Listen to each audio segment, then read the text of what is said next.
Welcome to video 9 of Cubicle Corners Back to Basics card making series.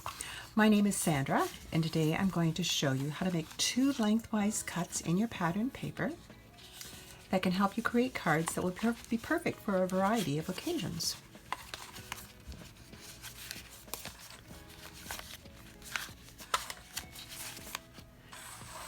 So for your card base, you're going to use half a sheet of printer-sized cardstock. 80 pounds is best, and then it can stand up for you. Use a scoring board or the scoring tool for your paper trimmer to make your score.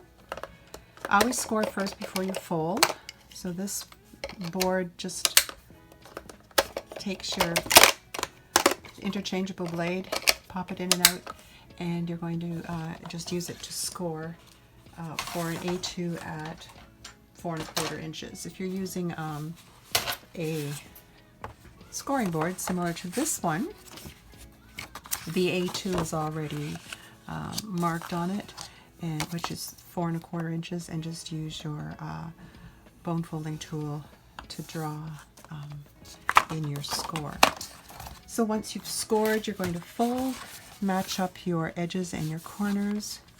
Use your bone folding tool to make a nice crisp fold.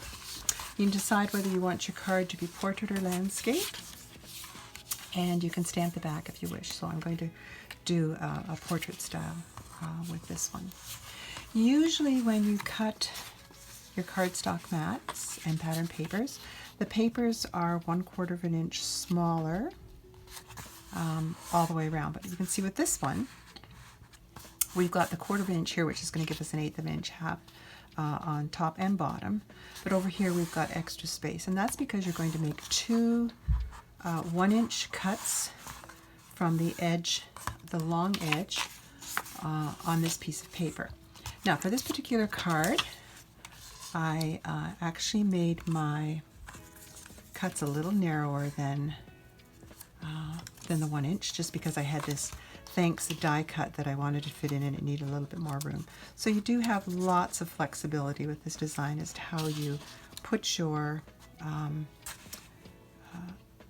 how you make your cuts and where your extra eighth of an inch is going to be. When you glue everything down, you're going to have 1/8 of an inch margins everywhere. Okay, so with this design, as I said, normally you would cut 1 inch, but I've changed that. There's also variations where you can change the sizes of this so that you have different sizes of strips and still have your 1/8 of an inch borders all the way around. So you're going to adhere your papers to your mat, and as I mentioned, leaving an 1/8 of an inch all the way around. Use a repositionable glue runner to do this. The repositional dots make it super easy to make changes if you need to lift, or you change your mind about where you want something. With this design, when you're cutting your papers, keep track of which side belongs on which, so that you can line everything up when you're putting the pieces on. And just add your glue. I'm using my silicone mat for putting on my glue. This keeps the glue off your workspace, and it doesn't stick, and it makes cleanup a breeze. A really handy tool. I believe there's a video on my YouTube channel in the tools. You can see I put that one on upside down. I maybe put the other one upside down. I'll have to check that. See what I did. I did. So as you can see, it's easy to lift up. You'd think I'd planned that. And reposition. You may need to add an extra bit of glue, but Mostly not, because it's only just going to be on your mat anyway, so you'll be fine. All your measurements for mats and pattern papers for this card are found in the Back to Basics card making ebook.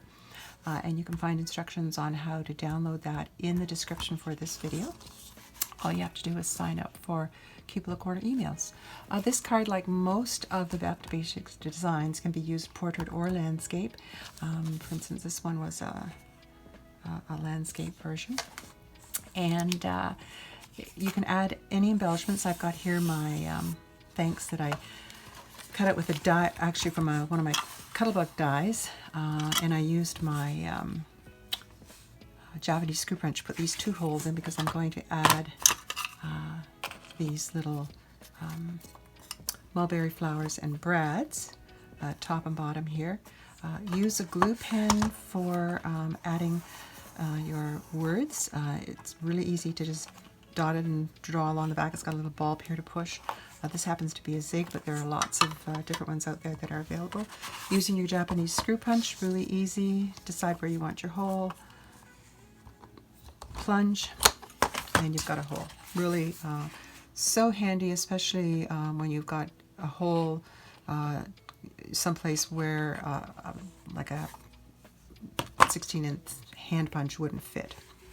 So these mulberry flowers are going through the holes that I made with the Japanese screw punch. And just thread them there. And one at the bottom. And open again. There you go. So that's the finished card front. So you're going to glue it. Here I put my stamp on the back. Good idea to do that before you edge your front, just in case you change your mind about something. We're going to adhere this to the front. Good idea to get your front finished before you adhere it to your base. This is going to be more critical as you start creating more sophisticated cards. For instance, with this one, had I not done it, the flowers until after I had the front glued on, the tines of the brads would show through in the middle of the card, which we don't want. So again, we're going to use our repositionable tape runner, and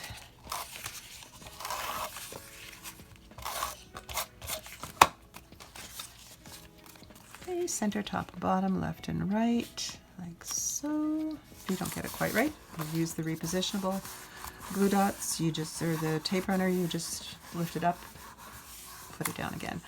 On the inside, as you can see, no brads are showing, and I've also put an inside mat and a piece of white cardstock for my note. And there you have it. Basic but beautiful. Card making is lots of fun. All the cutting instructions and measurements for this card design can be found in the Back to Basics card making ebook. Check the description of the video to find out how to download that, and everything that you need will be in there to take you from being a beginner to an expert card maker. This one here with mirror paper looks really nice, and again, I think these are a little bit smaller than 1 inch, and I've used a pop dot to hold the, yep, again, this particular card could be used landscape or portrait.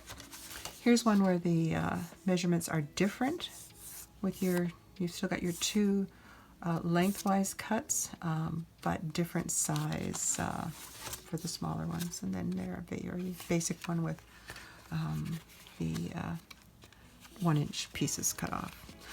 You can follow Cupid Corner on Facebook, Instagram, or YouTube for Back to Basics updates. We'd love to have you join our Coffee and Cards Facebook group. We are building a caring and sharing community of card makers. This Facebook group welcomes all levels of card makers, and we would love to see your cards from kits, cards based on a design template, or if you do your own thing cards. There's a link for this group in the description for this video. I hope that this video has been helpful to you as you continue on your card making journey. Video number 10 is up next, and we're going to be using 2 widthwise cuts this time and a piece of pattern paper to create a basic but beautiful card design. Until then, happy card making!